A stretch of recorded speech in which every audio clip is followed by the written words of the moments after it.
ದೆಹಲಿಯಲ್ಲಿ ನಡೀತಾ ಇರುವಂತಹ ಸಭೆಯತ್ತ ಎಲ್ಲರ ಚಿತ್ತ ಬೆಳಗ್ಗಿನಿಂದ ರಾಷ್ಟ್ರ ರಾಜಕಾರಣಕ್ಕೆ ರಾಜ್ಯ ರಾಜಕಾರಣ ರಾಷ್ಟ್ರ ರಾಜಧಾನಿ ದೆಹಲಿಯಲ್ಲಿ ಏನು ನಡೀತಾ ಇದೆ ಅದರ ಬಗ್ಗೆ ಎಲ್ಲರೂ ಬಹಳ ಕುತೂಹಲದಿಂದ ಕಾಯ್ದಿದ್ದಾರೆ. ಪೊಲಿಟಿಕಲ್ ಪ್ರೀಮಿಯರ್ ಲೀಗ್ ಫೈನಲ್ ಇವತ್ತ ನಾಳೆನಾ ಇದು ಸದ್ಯದ ಪ್ರಶ್ನೆ. ಇವತ್ತು ಆರ್ಸಿಬಿ ರೀತಿಯೇ ಡಿಕೆ ಶಿವಕುಮಾರ್ಗೂ ಕೂಡ ಕ್ವಾಲಿಫೈಯರ್ ಪಂದ್ಯನಾ ಇವತ್ತಿನ ಚರ್ಚೆಯ ಮೇಲೆ ನಿಂತಿದೆ. ಫೈನಲ್ ಮ್ಯಾಚ್ ಯಾವಾಗ ಅನ್ನೋದು. ಐಪಿಎಲ್ ಫೈನಲ್ಗೂ ಮೊದಲೇ ನಡೆಯುತ್ತಾ ಕುರ್ಚಿ ಕದನದ ಫೈನಲ್. ಮೇ 31ಕ್ಕೆ ಐಪಿಎಲ್ ಫೈನಲ್ ಇದೆ. ಕುರ್ಚಿ ಕದನದ ಫೈನಲ್ ಯಾವಾಗ? ಇವತ್ತೇ ಫೈನಲ್ ಆಗುತ್ತಾ ಸಂಜೆಯ ಒಳಗೆ ಅಥವಾ ನಾಳೆನಾ ಅನ್ನೋ ಕುತೂಹಲ. ಇವತ್ತು ಆರ್ಸಿಬಿ ಹೇಗೆ ಕ್ವಾಲಿಫೈಯರ್ 1 ನಲ್ಲಿ ಆಡ್ತಾ ಇದೆಯೋ ಡಿಕೆ ಶಿವಕುಮಾರ್ಗೂ ಕೂಡ ಇದು ಒಂದು ರೀತಿ ಕ್ವಾಲಿಫೈಯರ್ ಪಂದ್ಯ ಇದ್ದ ಹಾಗೆ. ಇವತ್ತಿನ ಚರ್ಚೆಯ ಮೇಲೆ ಈಗ ಸಿದ್ದರಾಮಯ್ಯ ಅವ್ರ ಚರ್ಚೆ ಆಯ್ತು, ನೆಕ್ಸ್ಟ್ ಡಿಕೆ ಶಿವಕುಮಾರ್ ಅವರ ಸರದಿ. ಅವರ ಚರ್ಚೆಯ ಮೇಲೆ ಫೈನಲ್ ಮ್ಯಾಚ್ ಯಾವಾಗ ಅಥವಾ ಫೈನಲ್ ರಿಸಲ್ಟ್ ಯಾವಾಗ ಅನ್ನೋದು ಡಿಸೈಡ್ ಆಗುತ್ತಾ? ಇದು ಸದ್ಯಕ್ಕಿರುವಂತಹ ಕುತೂಹಲ.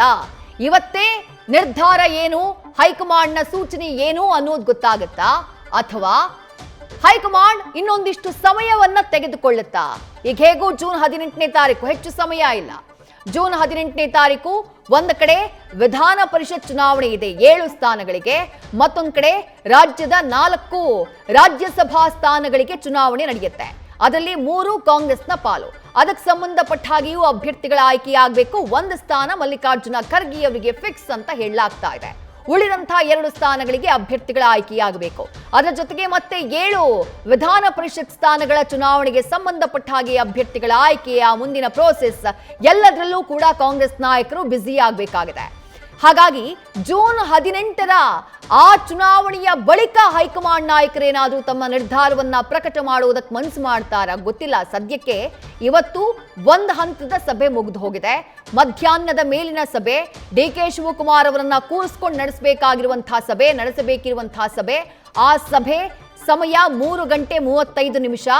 ಇದುವರೆಗೂ ಆರಂಭ ಆಗಿಲ್ಲ ಅನ್ನೋದು ದೆಹಲಿಯಿಂದ ಸಿಗ್ತಾ ಇರುವಂತಹ ಮಾಹಿತಿ.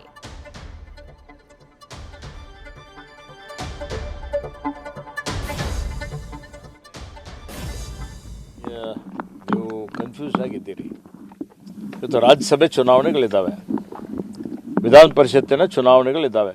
ರಾಜ್ಯಸಭೆ ಚುನಾವಣೆ, ವಿಧಾನ ಪರಿಷತ್ತಿನ ಚುನಾವಣೆಗಾಗಿ ಚರ್ಚೆ ನಡೀತಾ ಇದೆ. ಬೇರೆ ಬೇರೆ ಎಲ್ಲ ಇವತ್ತು ಯಾವುದೂ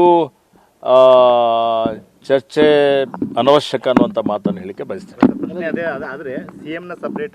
ನೋಡಿ ಅದರಲ್ಲಿ ಏನಿದೆ, ನಾವು ಸ್ನೇಹಿತರಿದ್ದೀವಿ, ನಾವೆಲ್ಲೋ ಟೀಗೆ ಹೋಗ್ತೀವಿ, ಊಟಕ್ಕೆ ಹೋಗ್ತೀವಿ, ಸಪ್ರೇಟ್ ಮಾತಾಡ್ತೀವಿ. ಏನು ತಪ್ಪೇನಿದೆ ಅದರಲ್ಲಿ? ಅದಕ್ಕೆ ಏನಾದರೂ ಒಂದು ಮೋಟಿವ್ ಅಟ್ರಿಬ್ಯೂಟ್ ಮಾಡಿಬಿಟ್ರೆ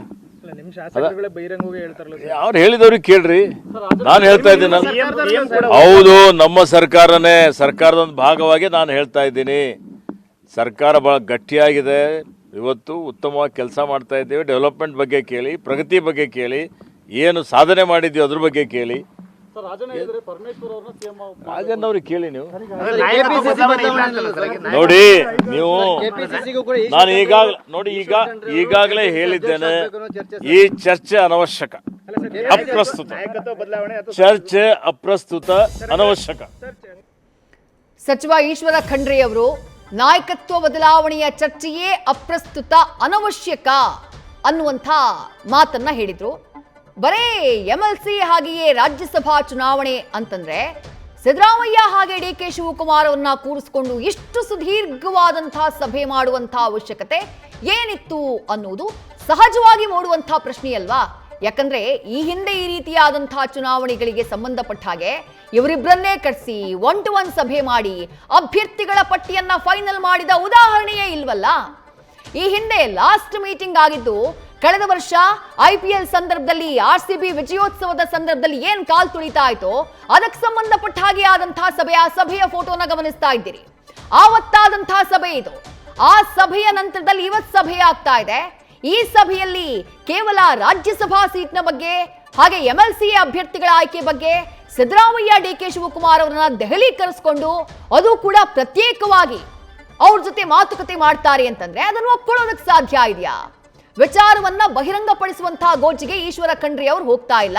ಬಟ್ ಸತ್ಯ ಏನ್ ನಡೀತಾ ಇದೆ ದೆಹಲಿನಲ್ಲಿ ಅನ್ನೋದು ಇವತ್ತು ಜನಸಾಮಾನ್ಯನಿಗೂ ಕೂಡ ಗೊತ್ತಾಗ್ಬಿಟ್ಟಿದೆ. ಯಾಕಂದ್ರೆ ಆ ಸಭೆಯ ಸ್ಕೇಲ್ ಆ ರೀತಿಯ ಕಾಣಿಸ್ತಾ ಇದೆ. ಹೋಗಿರೋದು ಇಬ್ಬರು ನಾಯಕರು ಮಾತ್ರ ಅಲ್ಲ, ಸಿದ್ದರಾಮಯ್ಯ ಅವರ ಜೊತೆಗೆ ಸಚಿವರ ಒಂದು ದಂಡೇ ಹೋಗ್ಬಿಟ್ಟಿದೆ. ಸಚಿವ ಸ್ಥಾನದ ಆಕಾಂಕ್ಷಿಗಳ ದೊಡ್ಡ team, more than 20 MLA MLCs ಅವರು ದೆಹಲಿನಲ್ಲಿದ್ದಾರೆ. ಏನೋ ಬದಲಾವಣೆಯಾಗುತ್ತೆ, ನಮಗೊಂದು ಅವಕಾಶ ಸಿಗುತ್ತೇನೋ ಅನ್ನುವಂಥ ನಿರೀಕ್ಷೆಯಲ್ಲಿದ್ದಾರೆ. DK ಶಿವಕುಮಾರ್ ತಮ್ಮ ಸಹೋದರನ ಜೊತೆಗೆ ಹೋಗಿದ್ದಾರೆ. ಈಗ ರಾಜ್ಯಸಭೆಗೆ ಅಭ್ಯರ್ಥಿಗಳ ಆಯ್ಕೆ, MLCಗೆ ಅಭ್ಯರ್ಥಿಗಳ ಆಯ್ಕೆ ಅಂತಂದ್ರೆ ಉಭಯ ನಾಯಕರನ್ನ ಜೊತೆ ಕೂರ್ಸ್ಕೊಂಡು ಚರ್ಚೆ ಮಾಡಬಹುದಾಗಿತ್ತಲ್ಲ, ಉಭಯ ನಾಯಕರನ್ನ ಕೂರ್ಸ್ಕೊಂಡು ಪಟ್ಟಿ ರೆಡಿ ಮಾಡಬಹುದಾಗಿತ್ತಲ್ಲ. ಅಂಥದ್ದು ಯಾವುದೂ ನಡೆದಿಲ್ಲ. ಈಗ ಪ್ರೈಮರಿ ಏನಾಗಬೇಕು, ಈ ರೀತಿಯ ಚುನಾವಣೆಗಳಾದಾಗ ಏನಾಗುತ್ತೆ, ಮೊದಲಿಗೆ ರಾಜ್ಯದಿಂದ ಒಂದು ಪಟ್ಟಿ ರೆಡಿ ಆಗುತ್ತೆ. ಸಿದ್ದರಾಮಯ್ಯ ಅವರು, DK ಶಿವಕುಮಾರ್ ಅವರು ಪಟ್ಟಿಯನ್ನ ರೆಡಿ ಮಾಡ್ತಾರೆ. ಅದಾದ ನಂತರ ಆ ಪಟ್ಟಿಯನ್ನ ದೆಹಲಿಗೆ ಕಳುಹಿಸಿಕೊಡುವಂತಹ ಕೆಲಸ ಆಗುತ್ತೆ. ದೆಹಲಿನಲ್ಲಿ ಸ್ಕ್ರೀನಿಂಗ್ ಕಮಿಟಿ, ಕಾಂಗ್ರೆಸ್ನ ಸ್ಕ್ರೀನಿಂಗ್ ಕಮಿಟಿ ಅದನ್ನ ಚೆಕ್ ಮಾಡುತ್ತೆ. ಅದಾದ ಬಳಿಕ ಕಾಂಗ್ರೆಸ್ನ AICCಯ ಎಲೆಕ್ಷನ್ ಕಮಿಟಿ ಅದರ ಪರಿಶೀಲನೆಗೆ ಆ ಪಟ್ಟಿ ಬರುತ್ತೆ. ಅದಾದ ಬಳಿಕ ಫೈನಲ್ ಮಾಡೋದಕ್ಕೆ ಕಷ್ಟ ಸಾಧ್ಯವಾದಂತಹ ಸಂದರ್ಭದಲ್ಲಿ ಒಪಿನಿಯನ್ ನ ಕೇಳೋದಕ್ಕೆ ಸಿದ್ದರಾಮಯ್ಯ ಹಾಗೆ DK ಶಿವಕುಮಾರ್ ಅವರನ್ನ ದೆಹಲಿಗೆ ಕರೆಸಿಕೊಳ್ಳುವಂತಹ ಒಂದು ಸನ್ನಿವೇಶ ನಿರ್ಮಾಣ ಆಗುವಂತಹ ಸಾಧ್ಯತೆ ಇತ್ತು. ಇಲ್ಲ, ಅದ್ಯಾವುದು ಕೂಡ ಆಗೇ ಇಲ್ವಲ್ಲ. ಇದ್ರ ಹಿಂದಿನ ಪ್ರೊಸೀಜರ್ಸ್ ಗಳಾಗಬೇಕಲ್ಲ. ಈಗ ಚುನಾವಣೆಗೆ ಅಭ್ಯರ್ಥಿ ಆಯ್ಕೆ ಅಂತಂದ್ರೆ ಅದ್ಯಾವುದು ಕೂಡ ನಡೆದೇ ಇಲ್ಲ. ನೇರವಾಗಿ ಸಿದ್ದರಾಮಯ್ಯ ಹಾಗೆ DK ಶಿವಕುಮಾರ್ ಅವರನ್ನ ದೆಹಲಿಗೆ ಕರೆಸಿಕೊಳ್ಳುವಂತಹ ಕೆಲಸವನ್ನ ಹೈಕಮಾಂಡ್ ನಾಯಕರು ಮಾಡ್ತಾರೆ. ಗಂಟೆಗಟ್ಟಲೆ ಸಭೆಯನ್ನ ಮಾಡ್ತಾರೆ ಅಂತಂದ್ರೆ ಇದು ಬಹಳ ಕುತೂಹಲಕ್ಕೆ ಕಾರಣ ಆಗ್ತಾ ಇದೆ. ಮಧ್ಯಾಹ್ನದ ತನಕ ಸಿದ್ದರಾಮಯ್ಯ ಅವರ ಜೊತೆಯೇ ಸರಣಿ ಸಭೆ ಆಗೋಗ್ಬಿಡ್ತು. DK ಶಿವಕುಮಾರ್ ಅವರು ಚಾತಕ ಪಕ್ಷಿಯಂತೆ ಕಾಯ್ತಿದ್ದಾರೆ ತಮ್ಮ ಸರದಿಗಾಗಿ. DK ಶಿವಕುಮಾರ್ ಅವರು ತಮ್ಮ ಸರದಿ ಯಾವಾಗ ಬರುತ್ತೆ ಅಂತ ಹೇಳಿ ಕಾಯ್ತಿದ್ದಾರೆ. ಬಟ್ DK ಶಿವಕುಮಾರ್ ಅವರ ಜೊತೆಗೆ ಇದುವರೆಗೂ ಸಭೆ ಆರಂಭವಾಗಿರೋ ಬಗ್ಗೆ ಮಾಹಿತಿ ಲಭ್ಯವಾಗ್ತಾ ಇಲ್ಲ.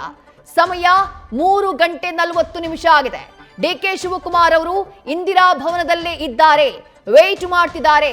ನಾಯಕರು ಊಟಕ್ಕೆ ಹೋಗಿರುವಂತಹ ಕಾರಣಕ್ಕಾಗಿ